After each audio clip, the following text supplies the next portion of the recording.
किसी समय हरिपुर नामक एक गांव में गोलू नाम का एक मेहनती किसान रहता था। वह अपने खेतों में तरबूज की खेती करता था। गोलू अपने उगाए हुए तरबूज को मंडी में नहीं बेचता था, बल्कि उन्हें अपनी बैलगाड़ी में भरकर गांव-गांव बेचता था। एक बार एक आदमी गोलू के पास आया जो किसी दूसरे गांव से आया था, और वह गोलू से कहने लगा, अरे भैया, भाई साहब नमस्कार। मैं बताता हूँ मैं कौन हूँ। मैं पास के ही गांव से तुम्हारे पास आया हूँ। मुझे मेरे सेठ जी ने तुम्हारे पास भेजा है। अच्छा, तो बताइए किस काम से आए हैं? अरे भैया, मेरे मालिक नगर की मंडी में थोक का व्यापार करते हैं। बहुत बड़ी दुकान है हमारे माल की, जिसमें वह तरबूज का व्यापार करते हैं। मेरे मालिक को मंडी में बेचने के लिए बहुत ज्यादा मात्रा में तरबूज चाहिए। क्योंकि तुम तरबूज की खेती करते हो, इसीलिए मैं तुम्हारे पास आया हूं। अगर तुम्हें अपने खेत के तरबूज बेचने हैं तो भैया मैं उनकी अच्छी कीमत लगा दूंगा। भैया, आपने बहुत बढ़िया बताया, लेकिन माफ करिएगा, मैं जो तरबूज अपने खेत में लगाता हूँ उन्हें खुद ही बेचता हूँ। मैं मंडी के दलालों को अपना माल नहीं बेचता। बहुत बहुत धन्यवाद। अरे अरे भैया, तुम कह क्या रहे हो? आसपास के गांव के सभी लोग मेरे मालिक को ही अपना माल बेचते हैं। फिर जगह जगह घूमकर अपना माल बेचने से अच्छा है कि तुम भी एक ही जगह अच्छी कीमत में बेच दो। क्यों, सही कहा ना? और भैया, अगर तुम भी मेरे मालिक को सारे तरबूज बेच दोगे तो तुम्हारी मेहनत कम लगेगी और पैसा भी अच्छा मिल जाएगा। फिर जाकर अपने नए तरबूज उगाओ ना। तरबूज बेचने में क्यों समय लगा रहे हो भाई?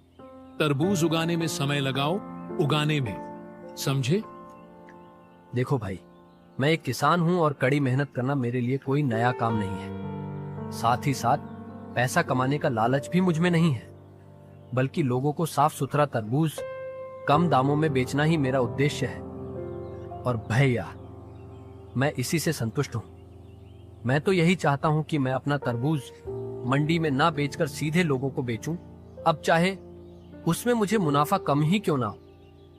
ईश्वर का दिया हुआ सब कुछ है, मुनाफे और पैसे का ज्यादा लालच नहीं है। और वैसे भी मंडी में जो माल बिकता है वह आम लोगों तक पहुंचते पहुंचते महंगा हो जाता है। इसीलिए मैं अपना तरबूज मंडी में नहीं बेचूंगा। हमें माफ करिएगा भैया, मुझे लगता है कि अब तुम मेरी बात समझ गए होगे और तुम्हें बुरा नहीं लगेगा, है ना? ठीक है भैया, नमस्ते। गोलू के समझाने के बाद रामलाल यह समझ गया कि यहाँ पर दाल नहीं गलने वाली। वह वहां से चला गया।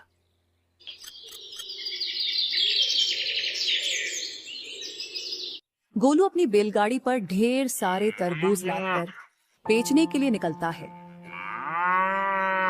काफी देर बाद वह सूरजपुर नाम के गांव पहुंचता है, लेकिन तब तक अंधेरा हो चुका होता है।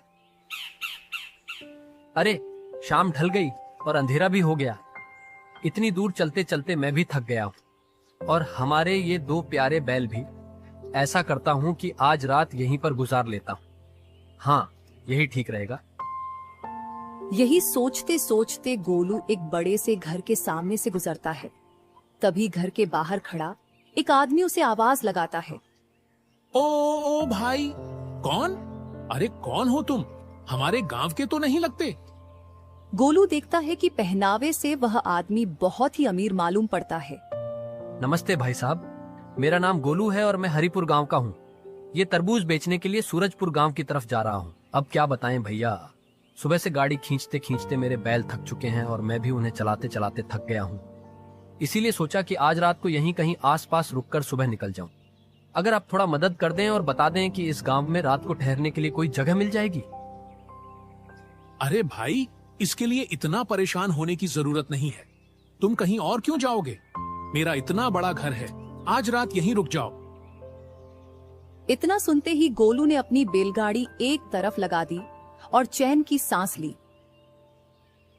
गोलू खाना खाने के बाद हवेली में बैठा होता है। तभी धर्मपाल सेठ उससे बातचीत करने लगता है।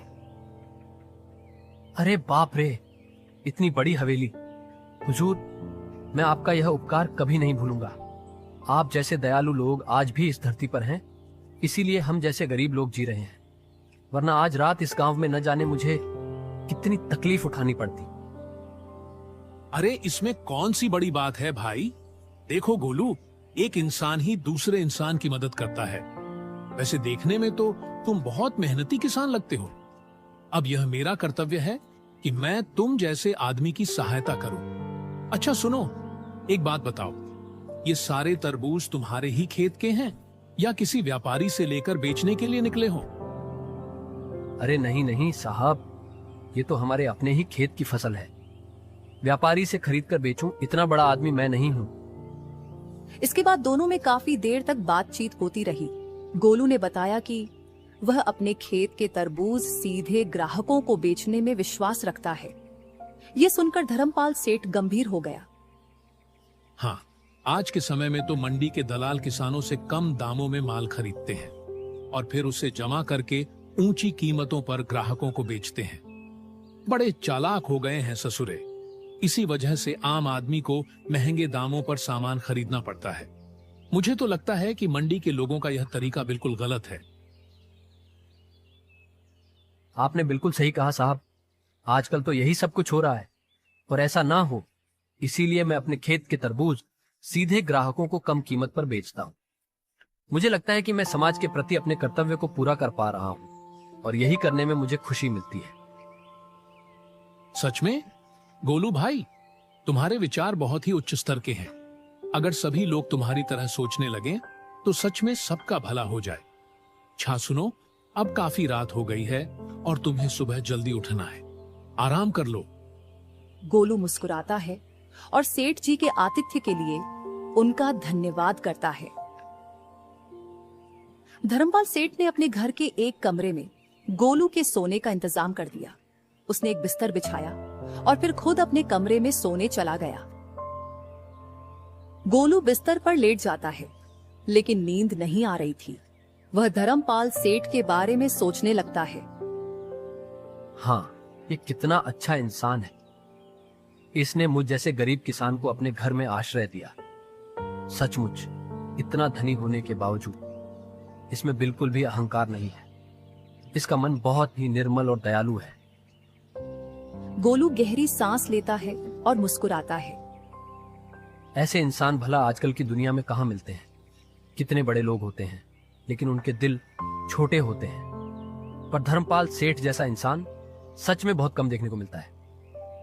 धीरे धीरे गोलू की आंखें भारी होने लगती हैं और वह चैन की नींद सो जाता है।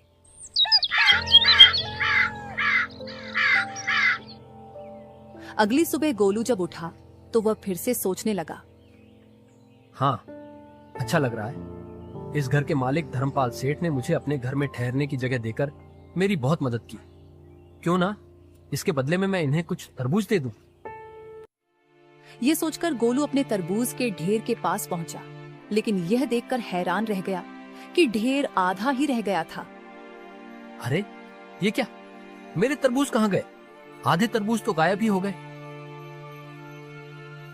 गोलू घबराकर तुरंत धर्मपाल सेठ के पास गया। अरे साहब, मैंने रात को आपके आंगन में जो तरबूज रखे थे उनमें से आधे गायब हो गए। अरे ये क्या हो गया? क्या आपको इसके बारे में कुछ पता है? गोलू की बात सुनकर धर्मपाल सेठ अचानक गुस्से से लाल हो गया। राम राम, बहुत बड़ी गलती कर दी मैंने जो तुम जैसे आदमी को अपने घर में आसरा दे दिया। एक तो मेरे घर में रहे, ऊपर से मुझ पर ही चोरी का इल्जाम लगा रहे हो। गोलू आश्चर्य से देखता रह जाता है, लेकिन सेठ की गुस्से की आग बढ़ती जा रही थी। पहले तुमने मेरा विश्वास जीता, फिर मेरे साथ विश्वासघात किया। मैं तो तुम्हें भला इंसान समझ रहा था, लेकिन तुम तो बहुत ही चालबाज और धोखेबाज निकले। मेरे सो जाने के बाद तुमने मेरे तरबूज चुरा लिए और अब मुझ पर ही इल्जाम लगा रहे हो। वाह वाह, एक तो चोरी की, ऊपर से मुझ पर ही इल्जाम लगा रहे हो। झूठ मत बोलो, चुपचाप मेरे तरबूज लौटा दो, मैं यहाँ से चला जाऊंगा। अच्छा, तो अब तू मुझे धमका रहा है? चुपचाप यहाँ से निकल जा, नहीं तो अपने आदमियों को बुलवाकर तुझे धक्के मारकर बाहर फेंक दूंगा। बहुत देर से तेरी बकवास सुन रहा हूं, लेकिन अब और नहीं सहूंगा। बेईमान कहीं का।